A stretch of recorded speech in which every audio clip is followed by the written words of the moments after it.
Hello everyone, welcome to হেনামনির রান্নাঘর। আজ আমি তৈরি করে দেখাবো বয়েল এগ কাবাব। এত মজার তৈরি হয় এই কাবাব, একবার তৈরি করে খেলে বারবার তৈরি করতে মন চাইবে। তৈরি করা তো খুবই সহজ। আর এই এগ কাবাব এত দারুণ খেতে হয়, বাড়ির সকলেই খেতে পছন্দ করবে। আর যে কোনো অকেশনে এই কাবাব তৈরি করে পরিবেশন করতে পারবেন। আশা করছি আমার এই রেসিপিটা আপনাদের ভালো লাগবে। ভালো লাগলে ভিডিওতে একটি লাইক দিয়ে আমার পাশে থাকার জন্য অবশ্যই আমার চ্যানেলটিকে সাবস্ক্রাইব করে নেবেন এবং রেসিপি কেমন হয়েছে অবশ্যই কমেন্ট করে জানাবেন। আসুন তাহলে দেখে নিই আমি কিভাবে তৈরি করছি।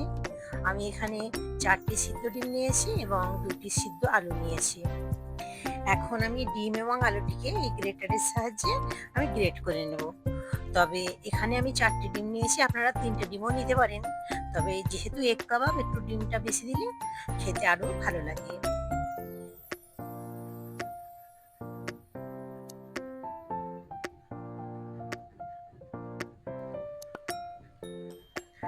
বন্ধুরা, বাড়িতে একবার হলে এই এগ কাবাব তৈরি করে দেখবেন, খুবই মজার খেতে হয়। একবার তৈরি করলে কিন্তু বারবার তৈরি করতে মন চাইবে। এখানে আমি সিদ্ধ ডিম এবং আলুটাকে খুব ভালো করে গ্রেট করে নিয়েছি। এখন একটি বোইলের মধ্যে ঢেলে নেব। বন্ধুরা, রেসিপি ভালো লাগলে অবশ্যই কিন্তু কমেন্ট করে জানাবেন। এখন আমি এর মধ্যে দিয়ে দিচ্ছি 1 চামচ চাট মশলা এবং দিয়ে দিচ্ছি হাফ চামচ জিরে গুঁড়ো, আর হাফ চামচ দিয়ে দিলাম লঙ্কার গুঁড়ো, আর হাফ চামচের থেকে একটু কম দিয়েছি হলুদ গুঁড়ো, আর এখানে 1 চামচ দিয়ে দিচ্ছি গরম মশলা। এখানে আমি স্বাদ মতো লবণ দিয়ে দেব। আর আমি এখানে নিয়েছি কিছুটা পরিমাণ ধনেপাতা কুচি, আর 2টি কাঁচা লঙ্কা কুচি, আর একটা বড় সাইজের পেঁয়াজ কুচি ছোট ছোট করে কুচিয়ে নিয়েছি। এখন আমি হাতের সাহায্যে খুব ভালো করে মেখে নেব। আলতো হাতেই মেখে নিতে হবে, খুব একটা চেপে চেপে ম্যাশ করে ফেলা যাবে না। আমি এখানে খুব সুন্দর করে মেখে নিয়েছি। এখন আমি কাবাবের শেপ দিয়ে নেব। অল্প একটু নিয়ে এইভাবে হাতের সাহায্যে চেপে চেপে গোল করে নিচ্ছি। তারপরে এইভাবে একটু চ্যাপ্টা করে নিয়ে কাবাবের শেপ দিয়ে নেব।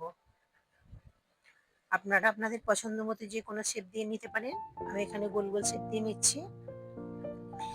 একটি কাবাব আমার রেডি হয়ে গিয়েছে, একটি প্লেটের মধ্যে নিয়ে নিচ্ছি। সবগুলো আমি একইভাবে তৈরি করে নেব। আরো একটু তৈরি করে আপনাদের দেখিয়ে দিচ্ছি।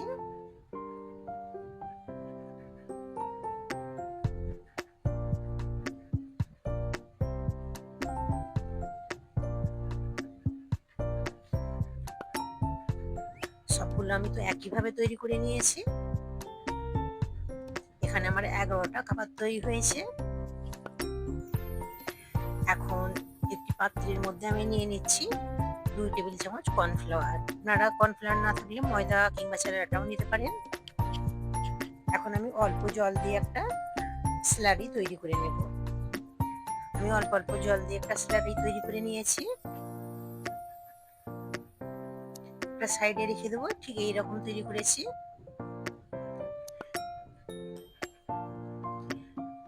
এখন এখানে আমি ব্রেড ক্রাম্বস নিয়েছি। এখন একটি করে কাবাব এই স্লাইডের মধ্যে আমি ডিপ করে ব্রেড ক্রাম্বস এর মধ্যে আমি কোট করে নেব। যদি আপনারা এই প্রসেসটা না করতে চাইলে তাহলে গ্রেট করা ডিম আলুর মধ্যে 3 থেকে 4 চামচ কর্নফ্লাওয়ার কিংবা বেসন কিংবা চালের আটা আপনারা মিশিয়ে নিয়ে কাবাবের শেপ দিয়ে তেলের মধ্যে ভেজে নিতে পারেন। তবে এই প্রসেসটা করলে কি হয়, খেতেও ভালো লাগে আর দেখতেও ভালো লাগে। ঠিক এইভাবে আমি কোট করে নিয়েছি।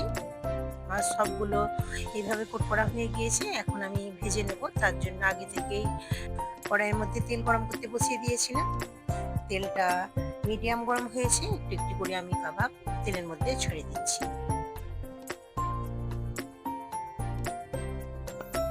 আর এই সময় গ্যাসের ফ্লেমটা মিডিয়াম রেখে কাবাবগুলোকে ভেজে নিতে হবে। এই কাবাবগুলোকে ভাজতে খুব একটা সময়ের প্রয়োজন হবে না, খুব অল্প সময়ে ভাজা হয়ে যায়। এক সাইডটা ভাজা হয়ে গিয়েছে। এখন একটি চামচের সাহায্যে আমি উল্টে দিচ্ছি।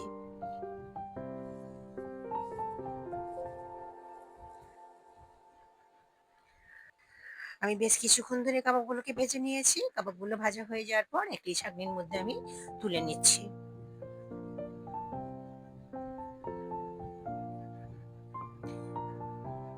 সবগুলো কাবাব আমি ভেজে নিয়েছি। একটা টিস্যু পেপারের মধ্যে আমি তুলে নিয়েছি যাতে এক্সট্রা তেলটা টিস্যু পেপারের মধ্যে অ্যাবজর্ব হয়ে যায়। এইভাবে একবার হলেও কাবাবগুলো তৈরি করে দেখবেন, কত দারুণ খেতে হয়। তৈরি না করলে কিন্তু বুঝতে পারবেন না। আশা করছি আমার এই রেসিপিটি আপনাদের ভালো লেগেছে। ভালো লাগলে ভিডিওতে একটি লাইক দিয়ে অবশ্যই আমার চ্যানেলটিকে সাবস্ক্রাইব করে নেবেন। আর রেসিপি কেমন হয়েছে অবশ্যই কমেন্ট করে জানাবেন। একটি কাবাব আপনাদের ভেঙেও দেখিয়ে দিচ্ছি ভিতরটা কেমন হয়েছে। যেমন দেখতে লোভনীয় হয়েছে আর খেতেও কিন্তু দারুণ লাগে।